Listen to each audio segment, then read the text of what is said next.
days transformed by prayer.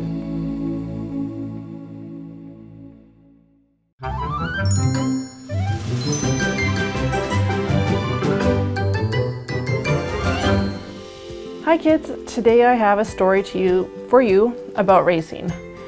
And this comes from a number of years ago when boys would build go-karts.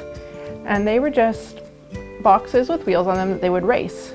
Well, this story involves 3 boys named Jim, John, and Harold. And they were building a go-kart for the race that was coming up very soon. And these were boys from about 10 to 15 years of age. And they put a lot of work into their go-kart, and actually it turned out really well because between them they all had some good skills to make a really good go-kart. And they were so proud of this go-kart. They rolled it out on the day of the race, brought it to the top of the hill, because this is what they would do. They'd bring them to the top of a hill and race them to the bottom and see who would win. And another boy in the neighborhood also was very good at building a go-kart. His name was Wally, and his looked so good it almost looked like it came from a factory. Anyway, John, Jim, and Harold were still pretty certain they had a good go-kart and were going to win this race. This is really nothing like their go-kart, but they called it the Rocket, so that's what I'm going to show you. So Jim was the smallest, so he got into the go-kart ready to race, and he was racing Wally, who typically won the races. So they started at the top of the hill, and their friends would give them a little push, and down they go. And they raced down the hill around the corners, and wouldn't you know it, when they got to the bottom, Jim had won. And Jim actually, unfortunately that day, wasn't a very good sport.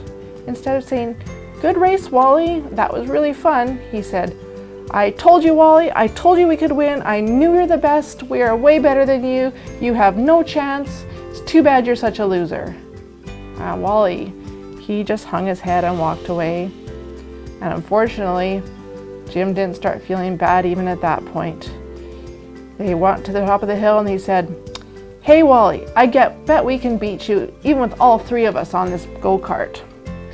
And it wasn't really meant for that. It was kind of like this in that way. There was no space for 2 more boys, but they thought this was a great idea. So one boy sat on the front and one boy sat on the back, and Wally agreed to the race, and off they went down the hill, careening around the corners.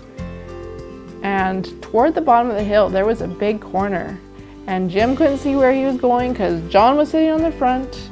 And John leaned left and Harold leaned right, and they went right off the road into a ditch full of thorns. Not only did it wreck their go-kart, but they got all pretty banged up and covered in prickles. And that was the end of them feeling very proud of themselves. And that was a good lesson, I think, for them to learn in good sportsmanship and not feeling so proud. And it makes me think of a Bible verse that I'm sure you all know as well. That's in Proverbs 16, verse 18. It says, "Pride goes before destruction, and a haughty spirit before a fall. Better to be of a humble spirit with the lowly than to divide the spoil with the proud." So let's remember, even if we have one and are feeling proud, to stay humble and to treat others fairly and kindly.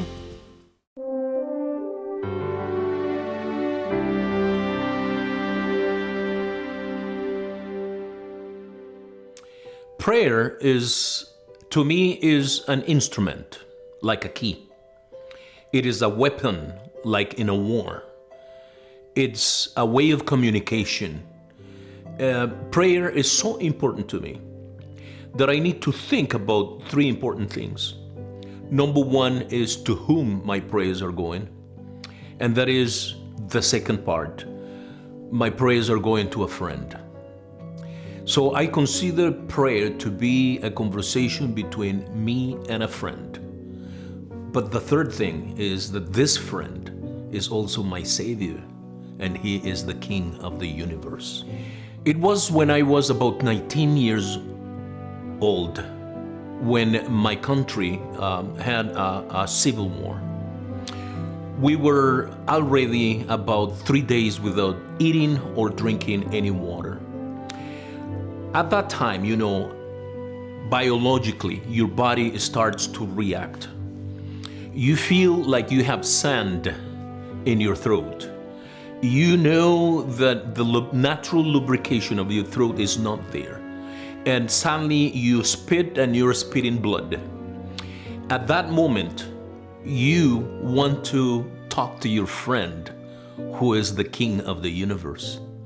And I remember that I met with my family in the living room. We were hiding, making sure the bullets won't go through the wall.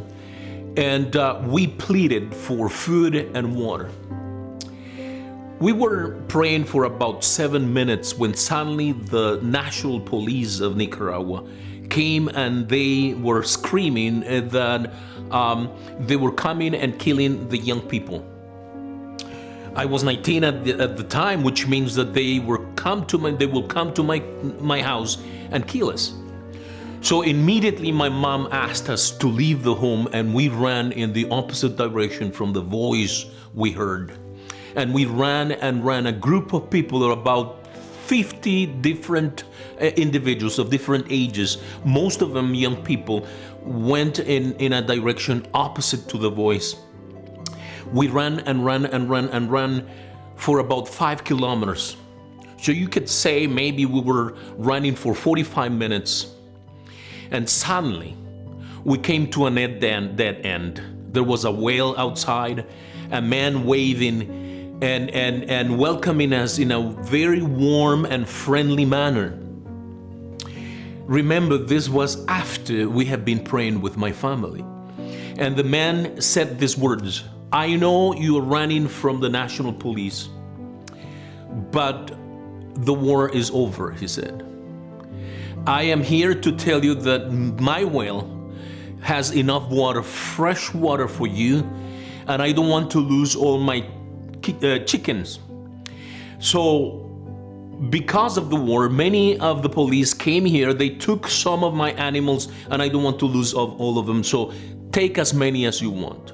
I remember I took a broom, the pole of a broom, and I put about 20 chickens in there.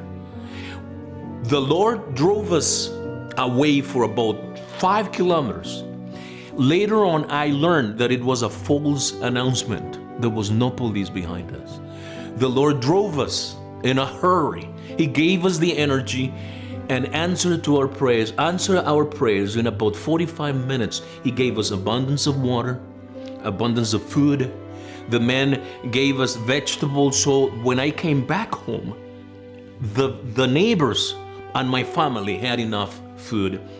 This is an experience in a very difficult circumstances in which we saw the hand of God intervening in our lives. He is the best friend who will never disappoint us when we come to Him.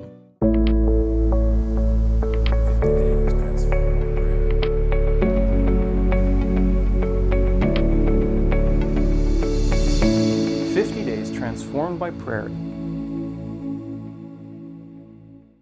In 1980, the New York mayor Ed Koch took part in a television program in the midst of a major financial crisis in the city.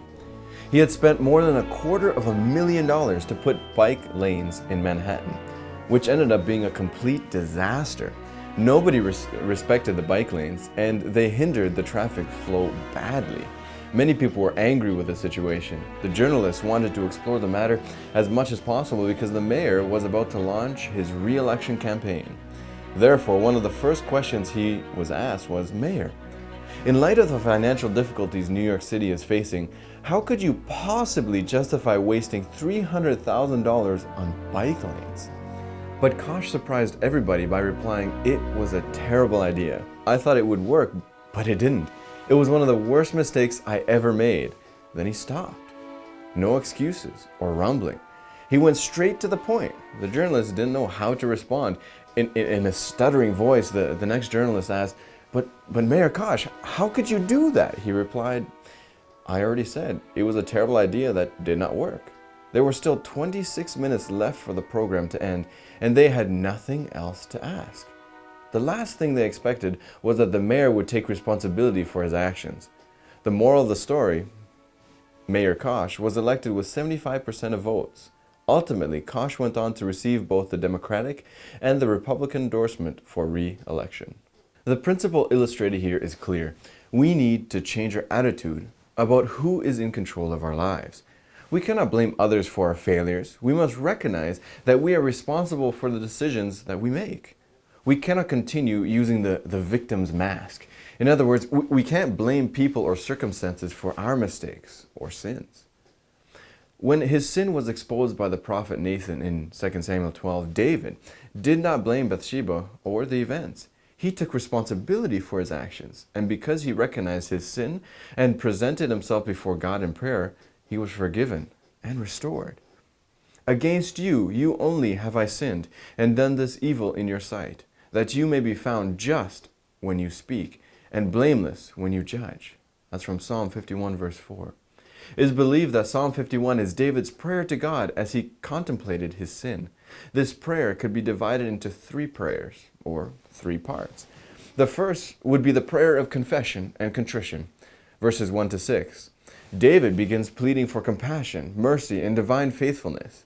David had tried to ignore his sin, but nothing passes unnoticed by God, and therefore he confesses his sinfulness. The second prayer is found in verses 7 to 12. This is a prayer for forgiveness and restoration. David knows that if it were not by the grace of God, he would not be able to find the peace he so desperately needs. Hide your face from my sins and blot out all my iniquities.